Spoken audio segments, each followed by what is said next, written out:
Have you ever noticed that the exact same adult who will ground a child for throwing a punch in self-defense on the playground Yeah. will sit on their living room couch that very same evening and just like happily cheer for a retaliatory missile strike on the evening news? Right. It's a staggering contradiction when you actually pause to look at it. It really is. And, today's deep dive is all about that bizarre, deeply hypocritical way we police violence. Specifically, how it depends entirely on, well, who is committing it and how big the weapons are. So welcome to the show. We've got a really fascinating mission for you today. We do. We're taking a single, incredibly dense, provocative paragraph from our sources, and we're just going to tear it apart. Yeah, it's this short piece of text that takes one of the most, universally accepted moral cliches in the English language and just completely shatters it. Okay, let's unpack this. I am just so incredibly curious about how much weight a single paragraph can actually carry. Well, it really is a masterclass in exposing the hidden machinery of everyday language. I mean, we spend so much of our lives running on linguistic autopilot. Oh, We totally. use idioms and proverbs without ever interrogating what they actually mean. Or, more importantly, who benefits from us using them. Right. So today's all about breaking down language. We're going to conduct a close, almost philosophical reading of this text to uncover the massive friction between the absolute pacifism we demand from our children and the highly aestheticized violence we celebrate as a society. I really want to jump straight into the mechanics of this because, man, the author does not ease you into the argument at all. Yeah. Like, we all know the old saying, two wrongs do not make a right. You probably had it drilled into your head by a kindergarten teacher or parent. Right, absolutely. We all did. But the author titles this paragraph by completely mangling that phrase into something phonetic and almost mocking. It's titled, "Do not make a right wrong too." It's quite the choice. It is. And then they immediately follow it up with this super aggressive command. They write, "If two wrongs do not make a right, then hold shut your mouth and say, not that two wrongs do not make a right." Like, it's so hostile right out of the gate.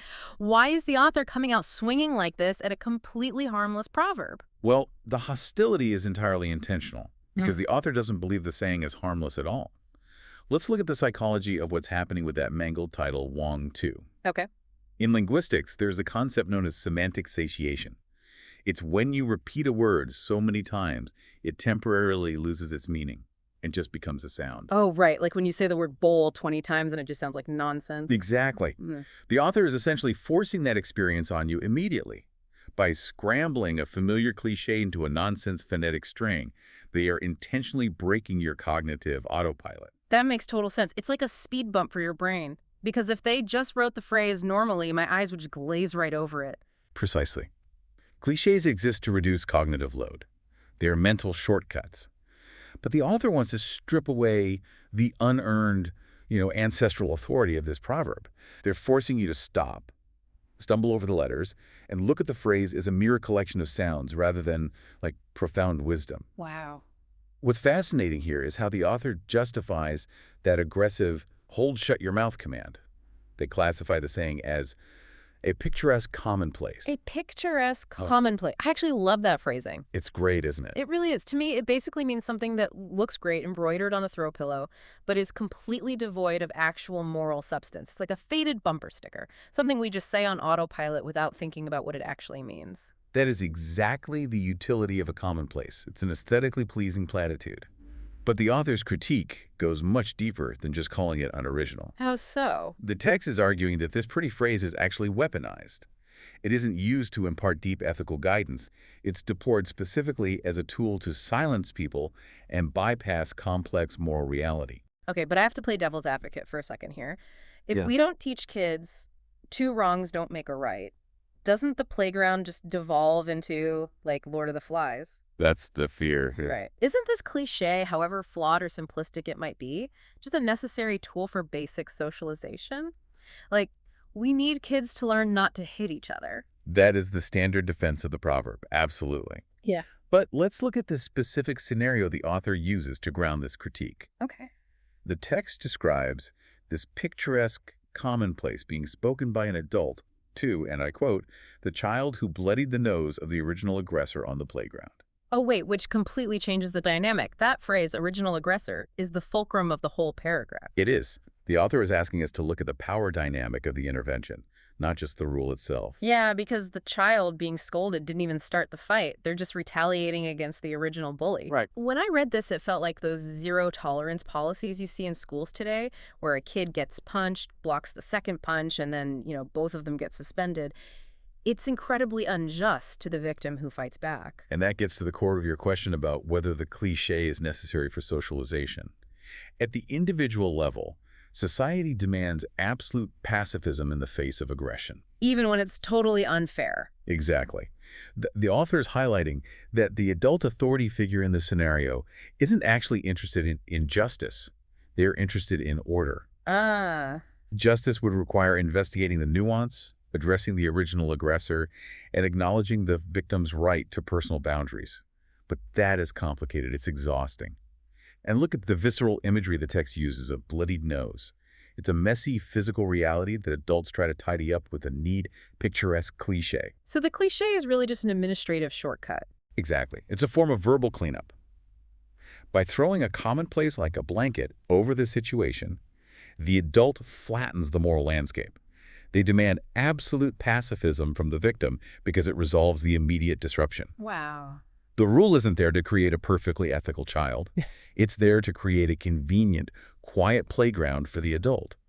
It forces the less powerful person to absorb the violence without reacting.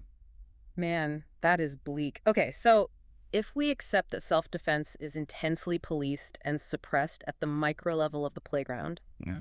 what happens when we take that exact same human instinct for retaliation and scale it up to the level of a nation-state? Well, the text doesn't let us linger in the dirt for long to find out. No, it doesn't. It executes this jarring, almost cinematic pivot. We go straight from the scolding on the playground to an adult sitting in their living room watching television. Here's where it gets really interesting. It really is a brilliant shift. Yeah. We move from the micro-morality of two individuals to the macro-morality of global geopolitics. The text says, whilst at home, the charismatic newsman relates with enthusiastic accuracy the genius behind our newest missile guidance system. And the contrast in the language there is just unbelievable. We go from a bloodied nose, which is raw and painful and visceral, to enthusiastic accuracy and genius. The scale of the violence has just exploded exponentially. Absolutely. I mean, a missile strike is infinitely more destructive than a playground fistfight, but the tone of the people discussing it has become completely sterilized. To me, the charismatic newsman with his enthusiastic accuracy sounds exactly like a sports commentator hyping up a star athlete's statistics. That is a perfect analogy. Right, like look at the trajectory on that throw. The precision is just genius. But they aren't talking about footballs. They're talking about guided weapons of mass destruction.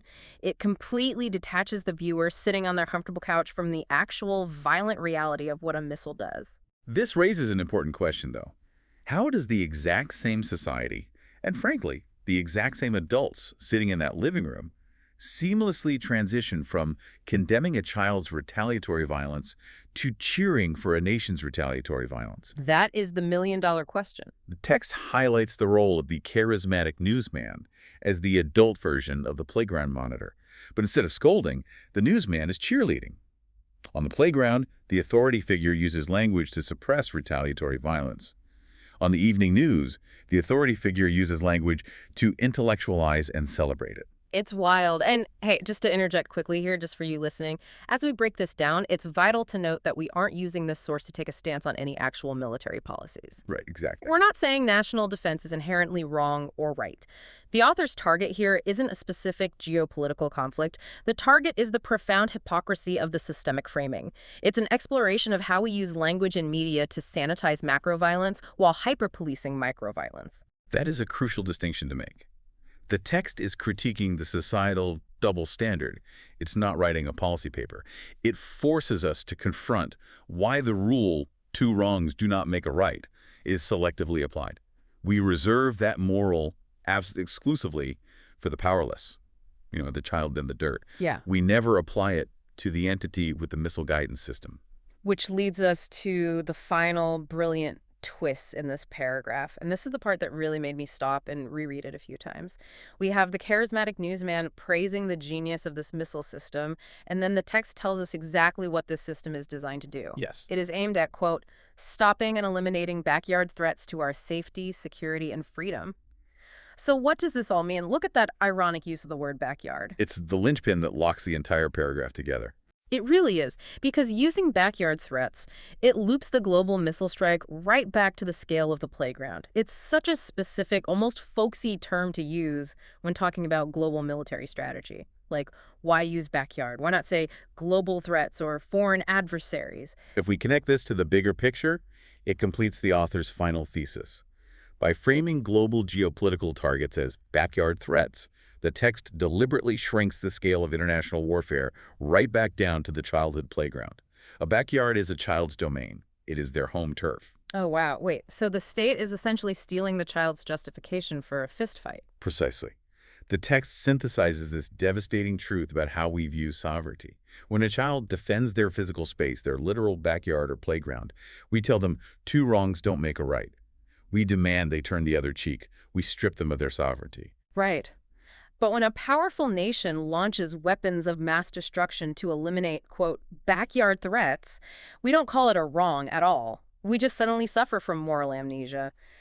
The bumper sticker philosophy completely goes out the window. Because at that macro level, through the linguistic alchemy of the charismatic newsman, the wrong is entirely rebranded. It's transformed from a violent retaliation into the necessary preservation of safety, security, and freedom. It's magic. Dark magic, but magic. Yeah, the author is revealing a deeply uncomfortable truth about our societal moral code.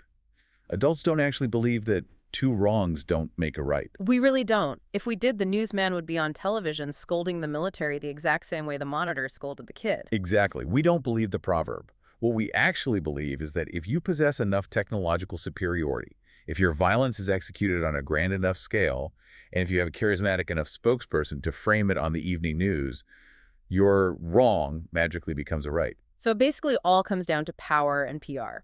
It does. The application of the moral cliché is entirely conditional. It depends on your proximity to the violence and your status in the hierarchy. The closer you are to the messy physical reality of a bloodied nose, the more stringently society polices you.